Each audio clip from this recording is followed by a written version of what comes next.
আসসালামু আলাইকুম, welcome to my mini vlog. আমি ইফাত। আমি আছি ইউএইতে, ইউএই শারজা স্টেটের কালবা সিটিতে। আপনারা জানেন, আমরা যারা বাইরে থাকি, ইচ অ্যান্ড এভরিথিং আমাদেরকে সব একা এক হাতে হ্যান্ডেল করতে হয়, সব কিছু। তাই চাইলেই সময় বের করে নিজের জন্য একা একা বাইরে বের হয়ে আসা যায় না।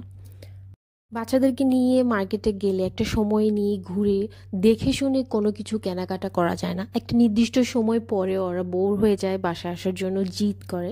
তাই আজকে ওদের বাবা বাসায় আছে, ওদেরকে বাসায় রেখে আমি একা একা বের হয়েছি। চলে এসেছি আজকে আমি মার্কেটে। নিজের কিছু কেনাকাটা আছে, এছাড়া আমার সেলুনে যাওয়ার আছে।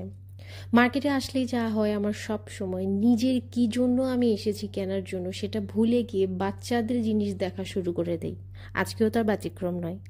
মার্কেটে ঢুকে ফার্স্টে আয়শার জন্য ড্রেস দেখা শুরু করে দিয়েছি। এরপর নিজের জন্য ব্যাগ দেখলাম, ড্রেস দেখলাম, অনেক কিছুই দেখলাম, বাট আমার কিছুই পছন্দ হয়নি। আমরা যেইখানটাতে থাকি এইখানে আসলে অপশন খুবই কম, মানে সেরকম দেশীয় কাপড় চোপড় পাওয়া যায় না, ইথনিক ওয়্যার পাওয়া যায় না। সো আর যা পাওয়া যায় খুবই এক্সপেন্সিভ। মানে যখন একদম কাজ সারার জন্য কিছু প্রয়োজন হয় তখন এখান থেকে কেনাকাটা করে থাকি।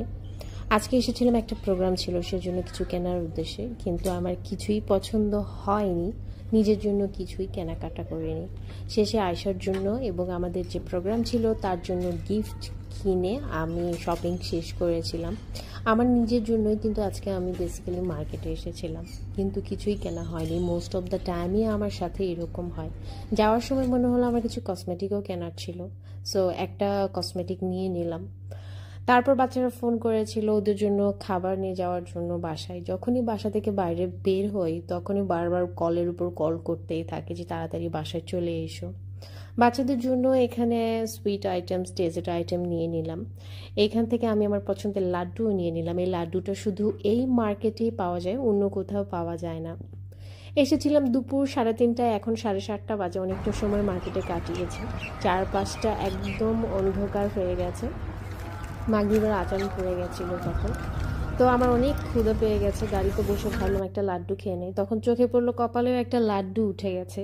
টিনেজে আমার কখনো পিম্পল হয়নি, এই বয়সে এসে আই ডোন্ট নো হোয়াই আমার পিম্পল আসতেছে। তারপর খাওয়া দাওয়া শেষ করে আমি কালবা চলে এসেছি। এখন গাড়ি পার্ক করব, পে করব। কালবাতে সব পে পার্কিং, সকাল 8টা থেকে রাত 10টা পর্যন্ত এখানে পে পার্কিং। সো এখানে পে করার পরে আমি সেলুনে চলে যাব। সেলুনে কিছুটা সময় পার করে তারপর আমি বাসায় চলে যাব। That's all for today. Allah Hafiz.